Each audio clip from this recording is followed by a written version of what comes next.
Con más de 2 décadas de experiencia, el doctor Khadib Chamoun se ha destacado como conferencista, coach y facilitador en el ámbito empresarial y gubernamental, logrando impactar a más de 50.000 personas a nivel mundial.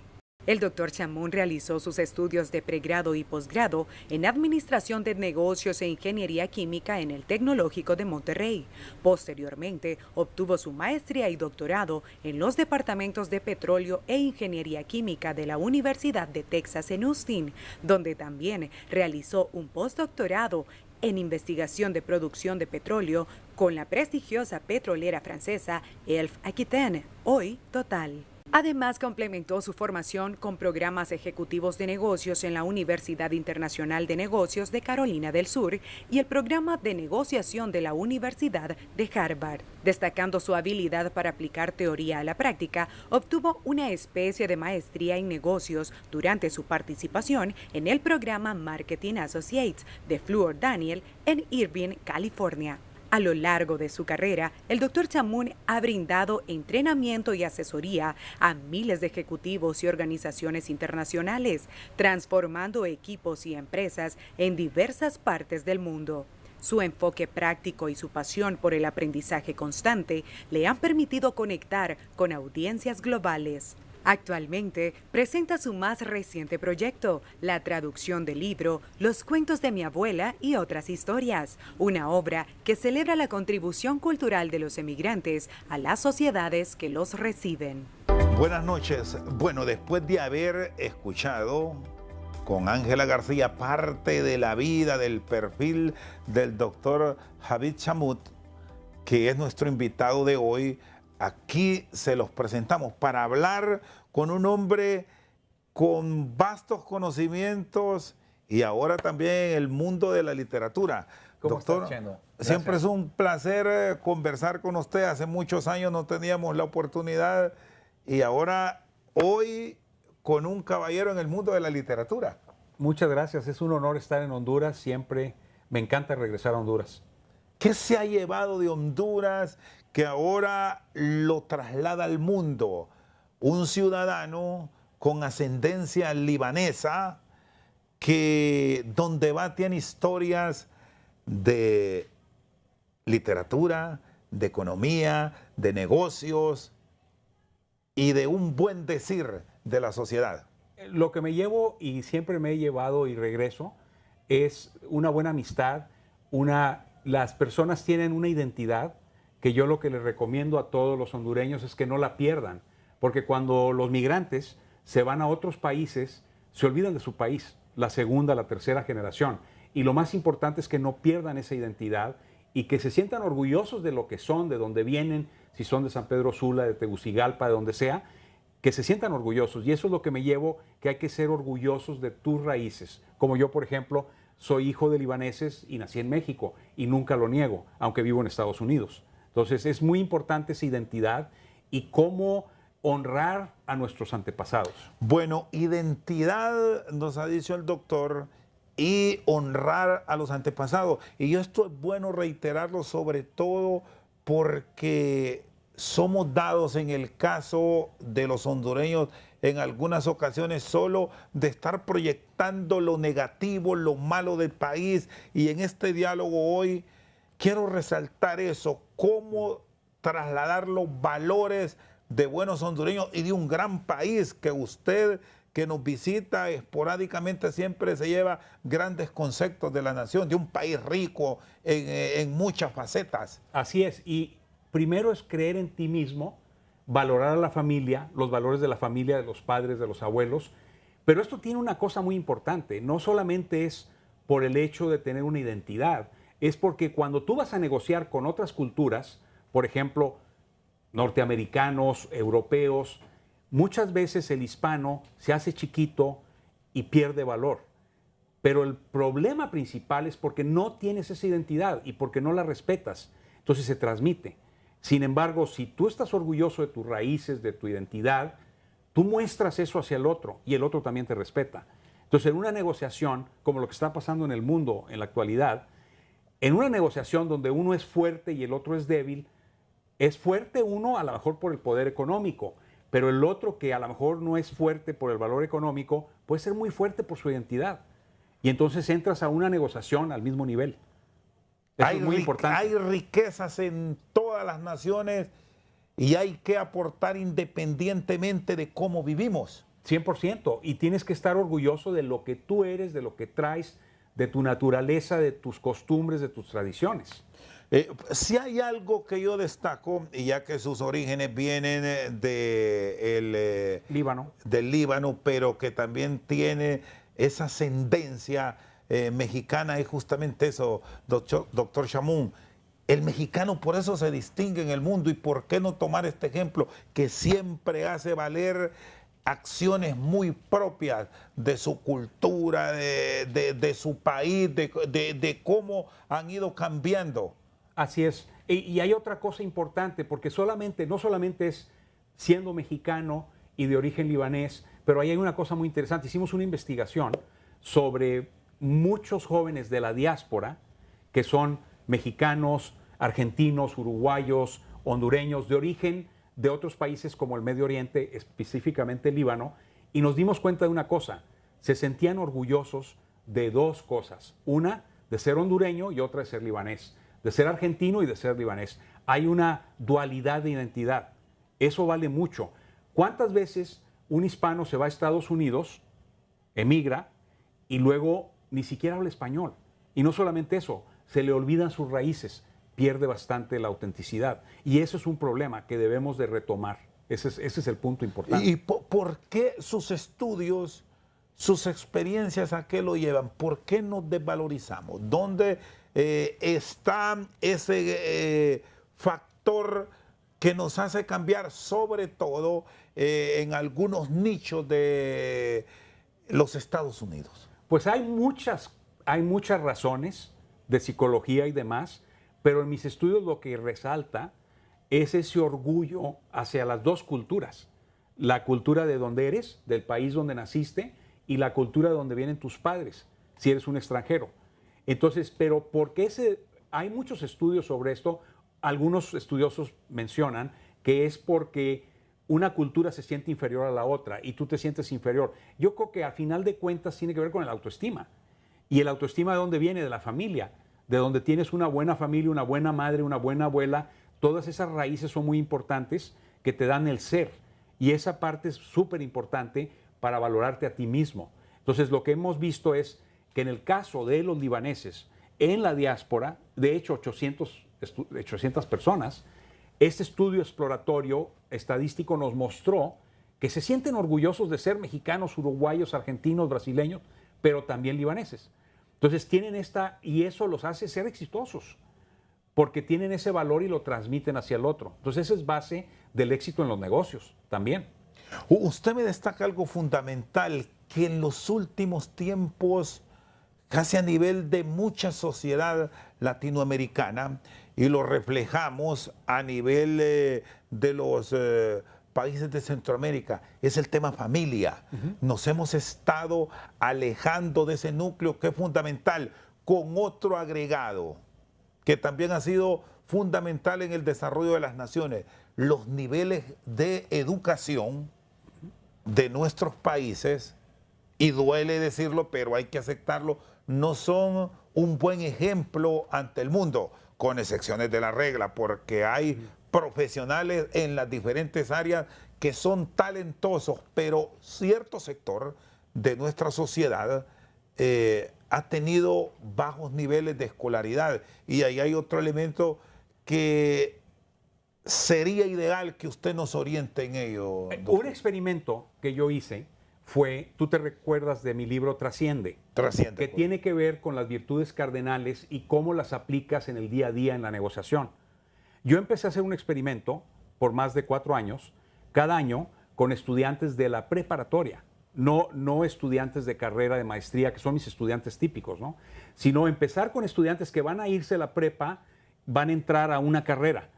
Entonces, hice un experimento con ellos, que leyeran el libro. Estoy hablando de centenias, no milenias, ¿sí? Más pequeñitos, y leyeran el libro y lo discutieran conmigo. Y lo hice por cada capítulo, teníamos un Zoom con estos jóvenes, Y era increíble la sabiduría que tenían. Mi punto es, tenemos que proveer los medios hacia los jóvenes para poder hacer que crezcan.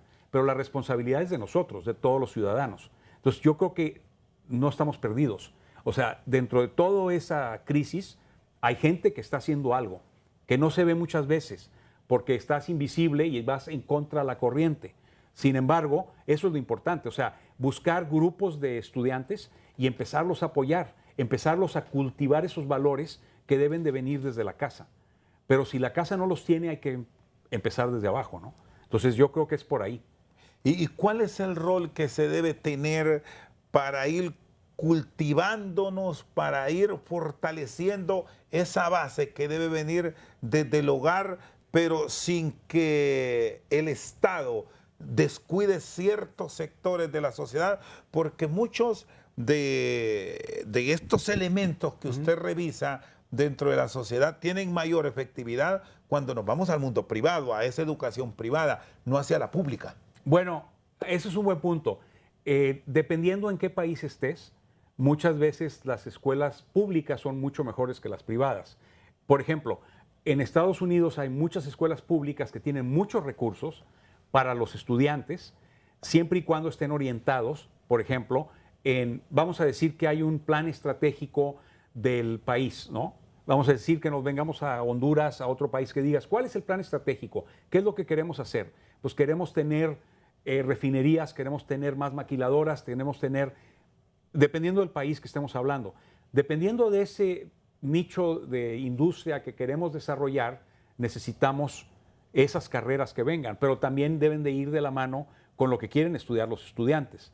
Entonces yo creo que es una planeación desde la primaria, pero debe de haber, hay un modelo que se llama el modelo de los 4 ejes, que tienes que estar en coordinación el gobierno con la industria con la comunidad con la academia.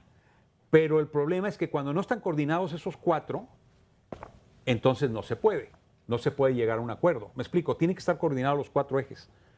Porque la academia está enseñando algo, la industria está buscando algo más y de repente no tienen ingenieros, pero necesitaban ingenieros. Y luego la comunidad también debe estar coordinada. Es un eje de 4. Y el problema es cuando no están coordinados es cuando hay problemas, ¿no? Y que los grandes problemas que tenemos en algunos de nuestros países y que ahí debe ser la gran apuesta que ustedes, los estudiosos de esa área, nos están planteando, tiene que ver justamente con lo que se llama coordinación, planificación. Así es. Así es. Propuestas reales que aquí las hemos lastimosamente las hemos perdido. Así es. Y esto se está convirtiendo hasta como una especie de modus operandi en ciertos países que no estamos dando ese paso al frente. Otros, afortunadamente, y ojalá tomemos estos ejemplos que usted nos pone, sí lo han dado. Ahora, si volvemos y me preguntas sobre mi área de especialidad, que es la negociación, el manejo de conflicto, la parte de desarrollo de negocios internacionales, lo que yo he notado es que en las universidades entrenan a todos a ser especialistas en algo. Sin embargo, cuando salen los jóvenes, no saben ni vender, ni negociar, ni manejar conflicto. Entonces, como que es una especialidad, y yo he visto ese nicho de mercado, no solamente en Honduras, en todo el mundo, en donde necesitamos buscar identificar esas necesidades y entrenar toda esa gente a que sean mejores manejadores de conflictos, sobre todo ahora con tantas diferentes generaciones, millennials, centennials, generación X, que hay mucho conflicto. Después del COVID-19 hubo mucho conflicto. Cuando estaban todos encerrados empezaban a pelear. ¿Cómo manejas ese conflicto? Todo eso es importante para las empresas en este país y en todos lados. ¿Cómo manejas el conflicto entre los trabajadores? Que de repente tienes un millennial que es un jovencito y que lo que quiere ser es jefe y lo que quiere es en 3 años ser el presidente de la empresa, ¿sí?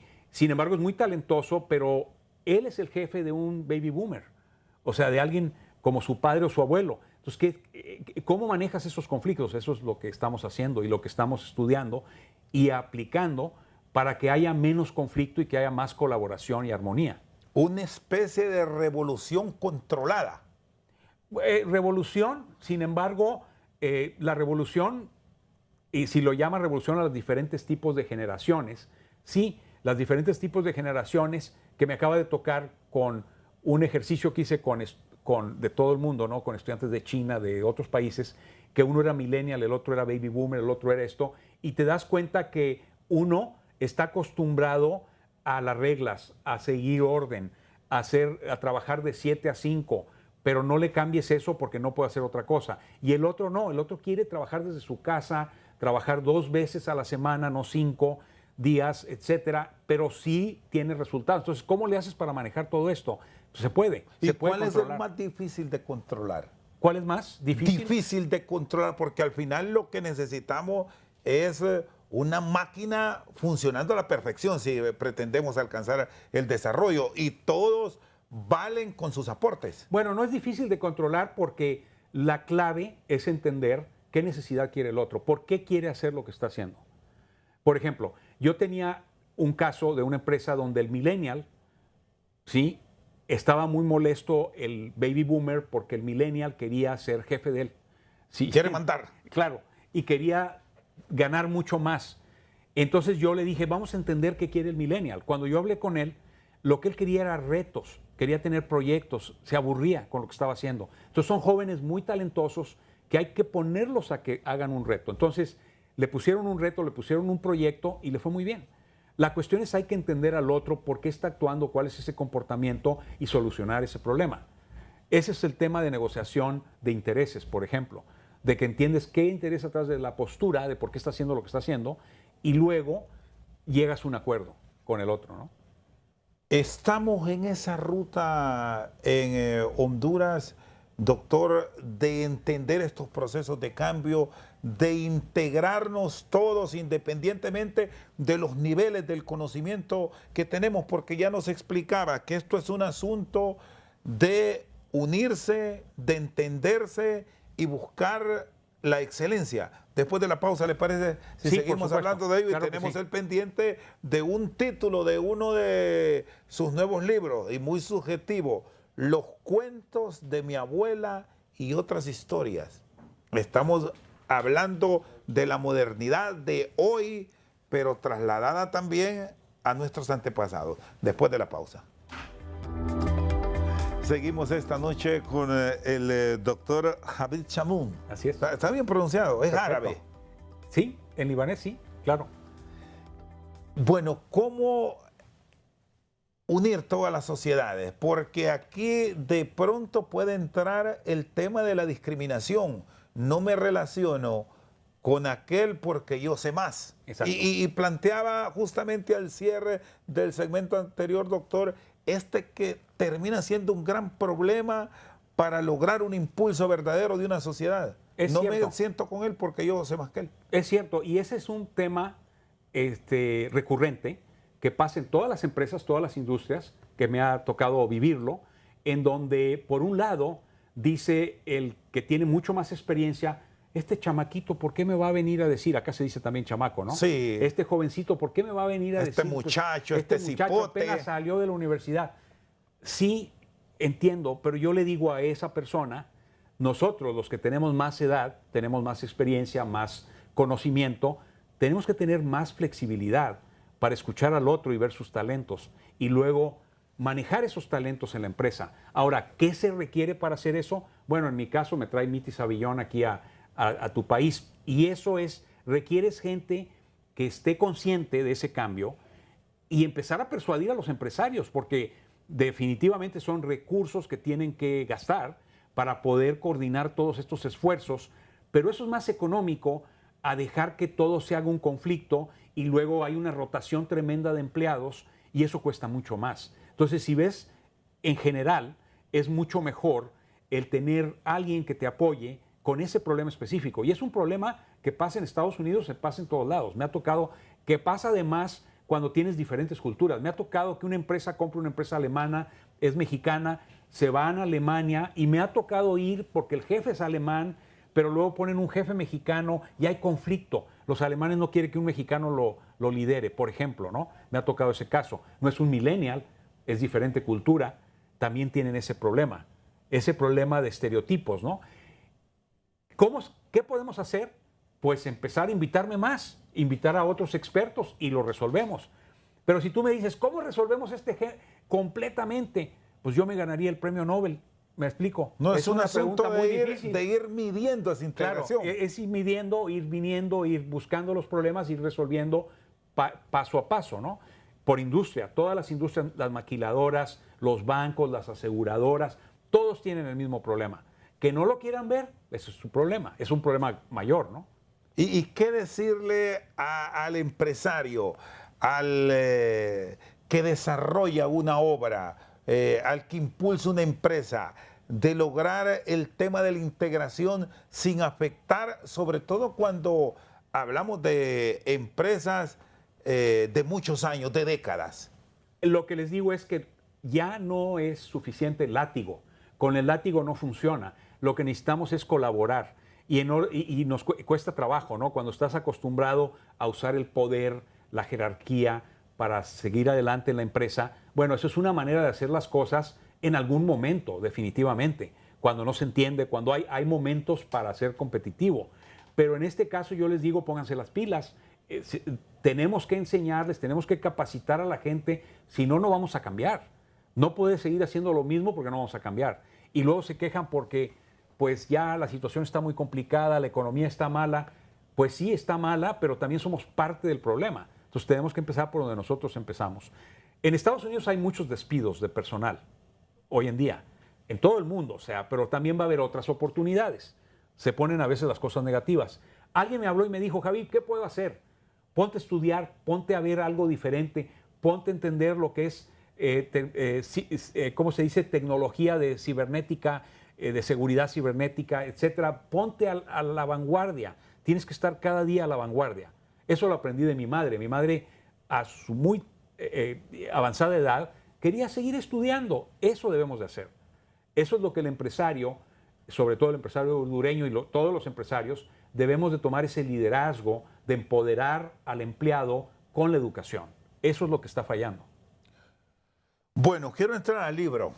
Okay. ¿Cómo lo inspiró este título? Me mencionó recientemente a las madres. Ya vamos a hablar de lo de la tecnología que están pendientes aquí en producción también. Ya después voy con eso. Los cuentos de mi abuela y otras historias, porque al final muchos nos quedamos con lo actual, pero no revisamos cómo la enseñanza del pasado, del que peinó canas, logró con su experiencia trasladar mucha sabiduría al mundo actual. Te voy a llevar, o sea, tengo que hacer como que una síntesis rapidísima de qué me llevó ahí, de acuerdo. Primero empecé a estudiar por qué los mexicanos negociaban como negociaban, luego los fenicios, por qué eran grandes negociadores, cómo le hacían, cuál era el secreto, luego cómo trasciendes antropológicamente, cuál es la clave para poder ser un buen negociador y generar riqueza no para ti nada más, para todos, para la comunidad, para el país, etc. Después de eso, voy al Líbano varias veces, ¿okay? Los pasados 5 años, y me topo con el general Adonis Neme, que el general Adonis Neme nos hicimos muy buenos amigos, y luego me dice, Javi, tengo un libro que mi padre escribió en árabe, el capitán Joseph Neme, hace muchos años, y luego yo lo traduje al francés y le agregué unas historias. Y entonces me encantaría tenerlo del francés al español. Y me dice, ese es mi sueño. Y le dije yo como buen mexicano, pues órale, yo le entro, ¿sí me explico? Y entonces lo que yo hice, no solamente lo traduje, le puse un capítulo al libro sobre la diáspora, los jóvenes, qué piensan los jóvenes. Y entonces todo esto como que es un rompecabezas que se une desde el inicio de mis estudios de la negociación fenicia hasta ahora, porque, por ejemplo, la negociación fenicia hablaba del respeto a la mujer. Estamos hablando de una cultura de hace 4,000 años. Respeto a la mujer. O sea, esto no es lo de ahorita de que la diversidad, la mujer. No, hace 4,000 años ya hablaban del respeto a la mujer. ¿Por qué? Porque era el 50% del mercado y mucho más, ¿no? Y eran las clientes. Pero por lo que sea, respetaban a la mujer. Entonces, cuando regreso a esto, después del análisis que hicimos de por qué eran tan exitosos las culturas del Medio Oriente cuando se venían como una mano atrás y otra adelante, y aquí en Honduras hay muchas, que se venían con una mano atrás y otra adelante, el Mediterráneo, el Mediterráneo y el Medio Oriente, no solamente es el Líbano, es Palestina, son muchos países, ¿no? ¿Cuál era el secreto del éxito? ¿Por qué eran tan exitosos? Entonces, cuando traduje este libro y le agregué, me dio la clave, porque la clave estaba tan sencilla, como decía Saint-Exupéry, lo esencial es invisible para los ojos. Ahí está, pero no lo ves. Es la madre, la abuela. Es la clave del éxito. O sea, aunque no lo crean, es la clave del éxito. Eres exitoso mucho por la familia, por la conexión, por tu autoestima, porque te respetas, porque respetas al otro, porque te sientes orgulloso de donde vienes. Entonces, al hacer este estudio y ligarlo, así fue lo que pasó, ¿no? Entonces, este libro nació así y la verdad es que para mí fue como que cerrar un círculo. Pero luego lo que fue bien interesante es que si te fijas ahí hay un árbol genealógico que data, al menos empezaron a recabar datos de 1517. 1517 está ahí el árbol genealógico de esta familia, de la familia Neme. ¿Ok? Imagínate, 1517, antes de Cortés, ¿no?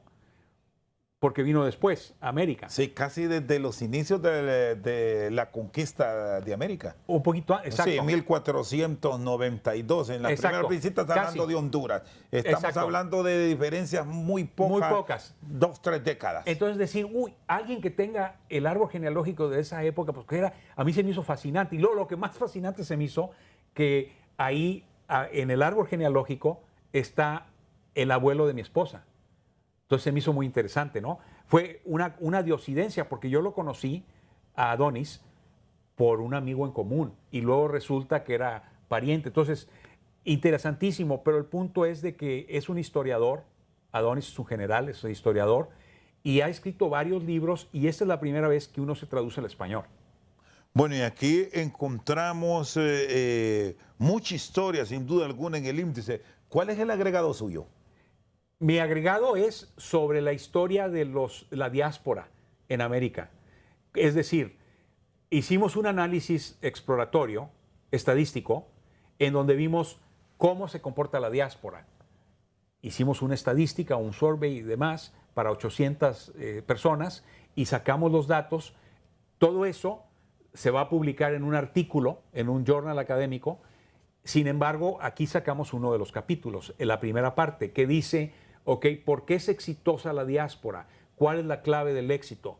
Y lo que es como un rompecabezas que se vuelve a unir es que la templanza, la prudencia, todas las virtudes que utilizan, el ser honesto y el ser justo en la negociación. Te doy un ejemplo. Todo eso es lo que viene aquí, que luego con las historias, y ahorita te puedo platicar una rápida, con las historias a mí me hizo mucho clic que todo eso que nosotros estudiamos, no solamente con el libro de Trascender, sino con la estadística, compagina con las historias que vienen en el libro, con los mensajes de las historias. Por ejemplo, el ser justo. Yo me acuerdo que mi padre, libanés, en México, cuando era la época de la devaluación en México, de las primeras en los 80s, yo era un joven, ambicioso, negociador, y entonces le digo a mi padre, cambiemos todo en dólares y aumentemos porque vivimos cerca de la frontera con Estados Unidos, y aumentemos un 20%. Y me dice mi padre, haram. Haram quiere decir pobre. Pobre, el pueblo. O sea, no hagas una injusticia con el pueblo, en su traducción literal. Entonces ahí me di cuenta que la negociación justa es más importante que el ganar-ganar. ¿Por qué? Porque puedo ganar mucho y va a ganar alguien más, pero aquí es la justicia. Entonces la justicia es otro elemento. Esos elementos son mi aportación en el capítulo 1 de este libro. Y la traducción. Bueno, y justamente en un momento en que hablamos mucho de la migración como un derecho humano, de la protección que se debe tener del ciudadano, aquí cabe un término que también es común escucharlo entre los ciudadanos: somos más los buenos, que se asemeja a la realidad de tantas historias que una rápida vista, doctor Hamid, lo hemos encontrado aquí. Para el caso de la participación que tiene el rey, que es hijo de un panadero. Exacto. O sea, todo el mundo puede salir adelante. No tienes que venir tú. Y de eso se trata, no necesariamente porque alguien hoy es pobre o no tiene los conocimientos, no se le puede privar que si se esfuerza, triunfe. No, porque la riqueza está en la educación. La riqueza está en la educación y viene desde la familia. No tienes que ser millonario, pero si tienes una familia que está junta, que son coherentes, consistentes, justos, prudentes. Hay una historia interesante. Fíjate que en la época de los fenicios, a mí me llamó mucho la atención. Tú sabes que en la historia, en Macedonia, Alejandro Magno fue, ahora sí que para mí, yo lo pongo como un millennial de esa época, ¿no? Era un joven que conquistó el mundo, Alejandro Magno, o el Grande, ¿no? Alejandro el Grande. Y a él le costó mucho trabajo llegar a conquistar a Tiro, a la ciudad de Tiro. ¿Y qué hizo? Bueno, lo destruyó, batallaron, etcétera, pero después, a mí me llamó mucho la atención, cuando yo estaba dando un curso en Macedonia, que uno de los sarcófagos de un rey de Sidón, de otra ciudad fenicia, se lo obsequió Alejandro Magno, a quien conquistó otra ciudad fenicia. Yo dije, ¿por qué? Y aquí en los libros, en los cuentos de mi abuela, hay una historia de un campesino fenicio que Alejandro Magno lo convierte en rey por su sabiduría, y es ese mismo que le donó ese sarcófago. Entonces, como que para mí se atan muchos cabos de toda la investigación que hice anterior con algunas de las historias, ¿no? Las historias son historias que la abuela le contaba. Pongámonos en el contexto de esa época. Es como las historias de los hermanos Green, ¿no? Que son un poco crudas en el sentido de que es la época en el contexto del Imperio Otomano, cuando están conquistando, los niños están a punto de irse a dormir, entonces algunas historias de misterio, etcétera. Entonces lo que hicimos es ponerlas exactamente como venían, ¿sí? En el francés, que fue traducido del árabe, y sin, o como dicen, sin quitarle la parte políticamente incorrecta. ¿Por qué? Porque eso iba a chocar. Sin embargo, lo mencionamos como una advertencia al lector, que así es como se contaban. Hay que entender ese contexto. Bueno, usted me habló del respeto a la mujer. Así es. Y aquí encontré, doctor Javid, dos elementos en dos presentaciones que me llaman la atención. La picardía de las mujeres. Exacto. Y el otro elemento porque destaca este papel de la mujer, el engaño de las mujeres, la tía injusta. Y estoy dando estos detalles de esta última producción literaria del doctor Javid Chamoun porque lo recomendamos. Gracias. Lo recomendamos porque hay mucho que aprender. De hecho, lo que estamos esperando, Dios mediante, con Miti Savillón, volveré a regresar, si Dios quiere, por ahí del mes de mayo o un poquito después para presentar el libro formalmente. Pero ya lo podemos tener en diferentes plataformas. Ya me pueden contactar, tú tienes mis datos y ahí les mando. Sí, aquí los vamos a ubicar también para que se vayan enterando de esta producción, que es apenas una de varias. Así es. Porque están otras que ya están disponibles en las diferentes plataformas para tener eso que de repente se está perdiendo en gran parte de la sociedad, doctor. Nos ha atrapado este mundo tecnológico, leemos muy poco o quizás nos quedamos solo con el título. Exacto. Y punto. Exacto. Entonces, ¿cómo hacer para que se enganchen? Valer esos elementos de enganche. Hay que leer. ¿Cómo volver al hábito de la lectura? Que de repente nuestros antepasados los tenían. Así es. ¿Cómo quitar eso que la tecnología nos ha invadido y hasta nos ha desconectado en parte, que es de los reclamos que de nuestros adultos hoy tenemos hacia los jóvenes? Bueno, es una muy buena pregunta y yo te voy a decir lo que yo hago con mis estudiantes. Lo que yo hago, y es algo interesante, les mando un video de 2 minutos para captivarlos, engancharlos, persuadirlos, y quiero leerlo. O sea, pero tienes que usar la tecnología para ayudarte a persuadirlos. Y eso es importantísimo, sobre todo con los millennials, con los centennials, con todos estos jóvenes. Tenemos que enseñarnos a cómo negociar con ellos. Y una de las ideas, bueno, yo lo hago ayer, lo acabo de hacer con mis estudiantes en Estados Unidos. Les mandé un video pequeño y les puse, ¿quieren saber qué pienso yo de la retroalimentación de lo que está pasando? Les mandé un video de 2 minutos, porque si les mando un texto no lo leen. Y entonces con eso capto la atención y ya empiezan a leer lo que les pido que lean. Entonces es aquí donde una mezcla de tecnologías. El uso de las redes sociales, que algunos nos hemos resistido, ahora es un vehículo fundamental, es una herramienta que hay que tenerla sí o sí, porque si no, nos quedamos como analfabetas por muy profesionales que pretendamos trasladar a la sociedad que somos. Tenemos que usar la tecnología como herramienta, como tú usabas la calculadora. Primero usaban el ábaco, ¿no? Y después usaron la computadora, la calculadora, etcétera. Pues es una herramienta, simplemente. Entonces usas toda la tecnología disponible. ¿Y cuánto tenemos, doctor, resistencia? Usted que es un gran negociador, un buen expositor, cuando llegamos a ese término, ¿cómo cambiarle la mentalidad a una persona que está cerrada? Hagamos la pausa, quedamos con este pendiente y después nos sigue ilustrando. Claro. Perfecto, pausa, ya volvemos. Seguimos aquí al banquillo con el doctor Hamid Chamud. Bueno, quedamos con un pendiente. Sí. Bueno, ¿cómo hacerle para que el otro cambie? Que la persona, sobre todo estás hablando de los baby boomers, ¿no? Sí. La gente que está acostumbrada a hacer una cosa y no quiere cambiar. Simplemente así lo quiero seguir haciendo.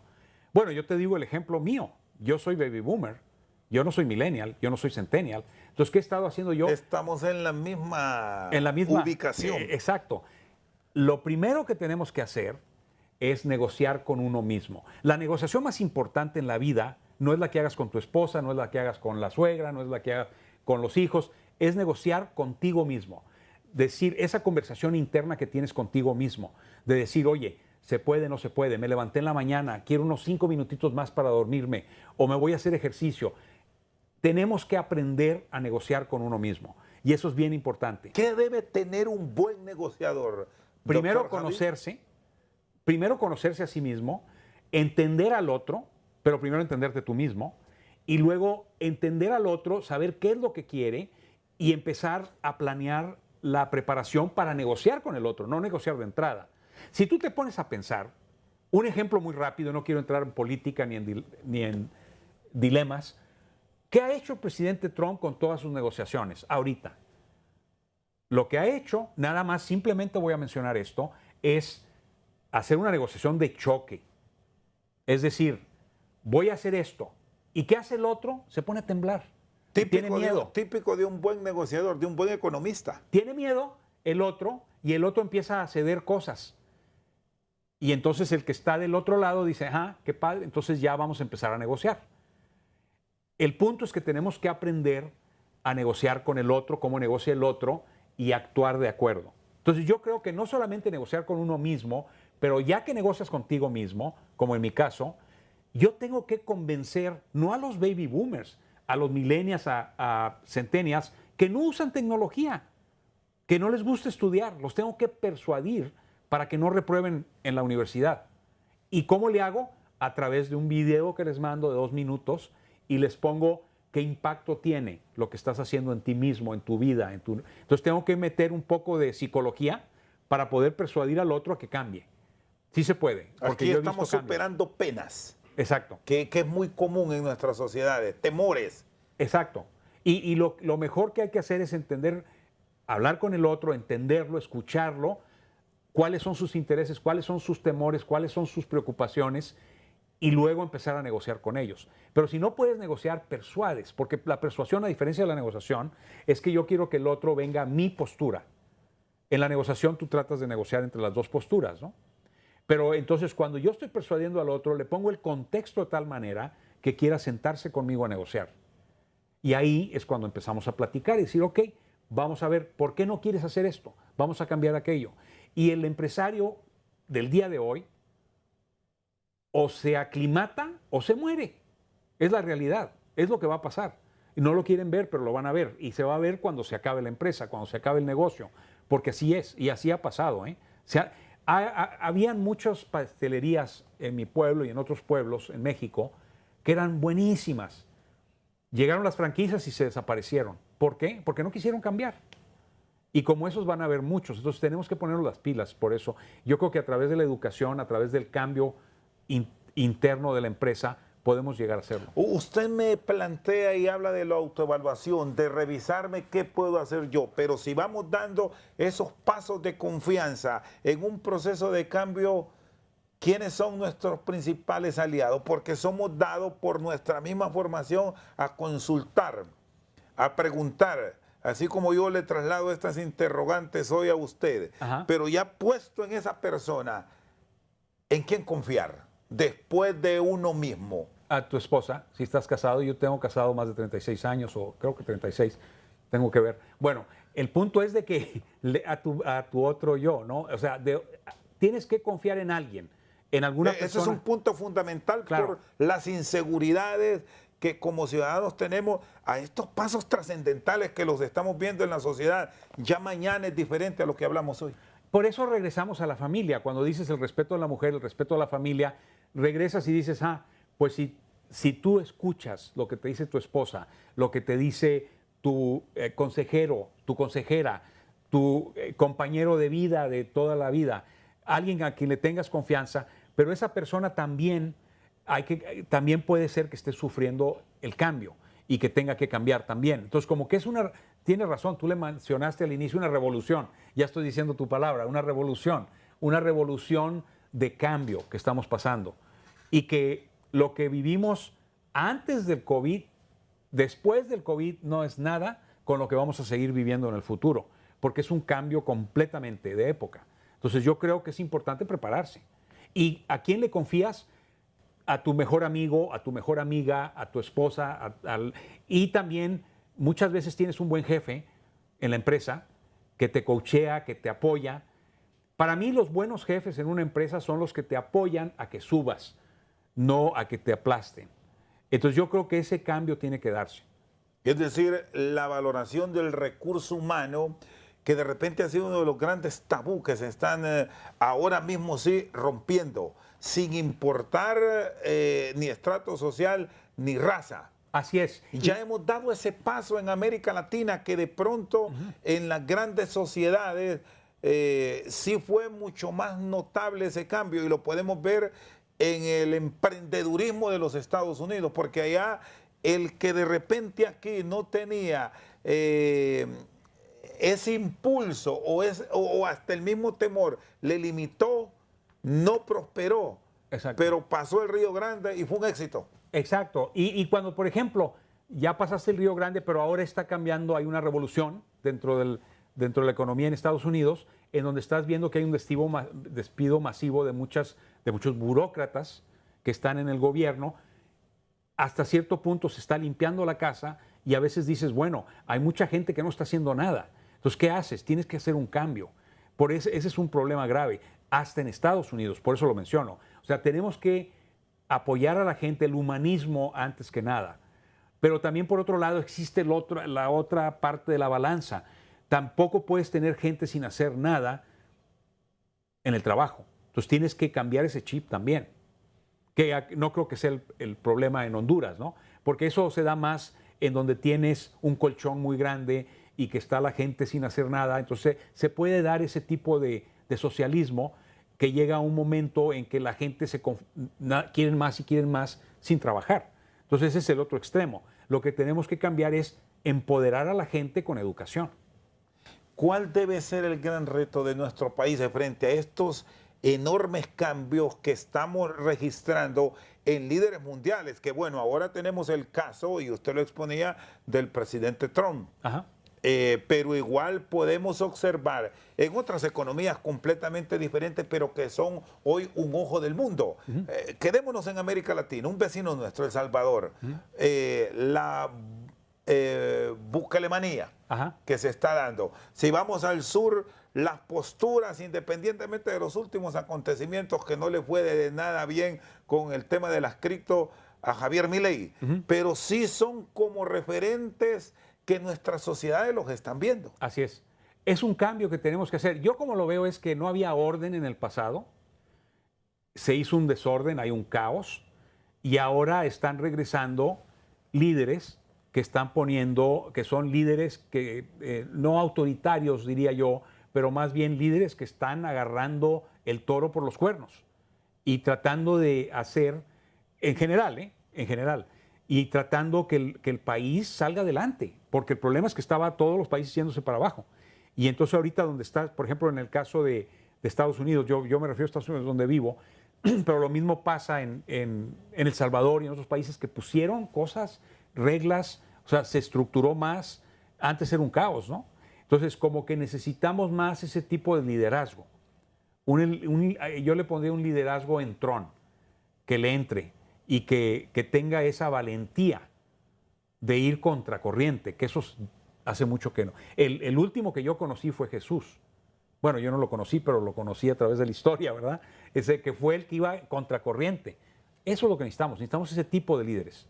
Y los tenemos en proceso de formación o ya está y basta ubicarlos y son estas nuevas generaciones las que pueden dar esos impulsos. ¿Qué Yo tanto creo que sí. pueden cambiar, doctor Javi? Yo creo que sí, que las nuevas generaciones están buscando ese cambio, sobre todo porque cuando estudié yo un poco de los millennials, los estudiantes que he tenido y demás, me he dado cuenta que lo que los motiva a ellos son los valores.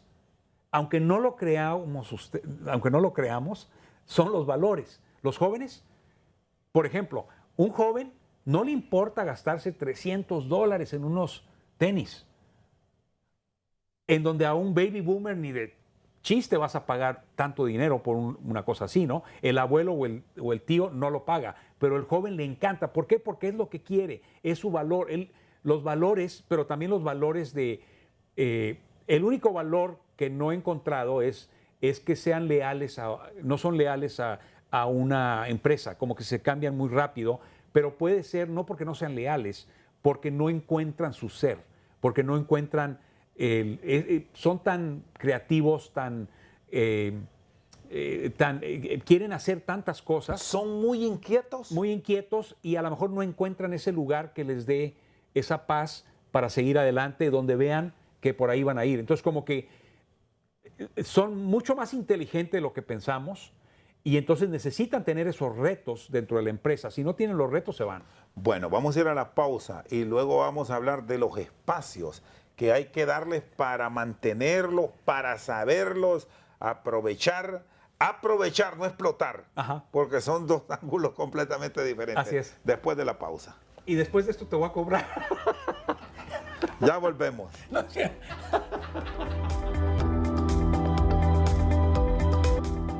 Bueno, aquí seguimos al banquillo con el doctor Javid Chamoun. Les advertí al principio, es un fuera de serie con el cual usted puede hablar de todo.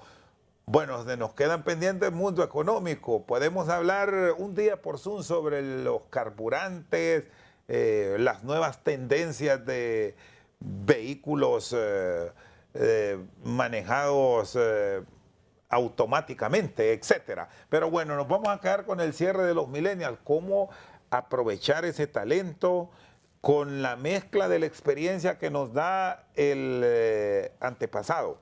Muy bien. Y antepasado que ya estamos los que somos de los años 30, 40, 50, bueno, los del siglo pasado. Exacto.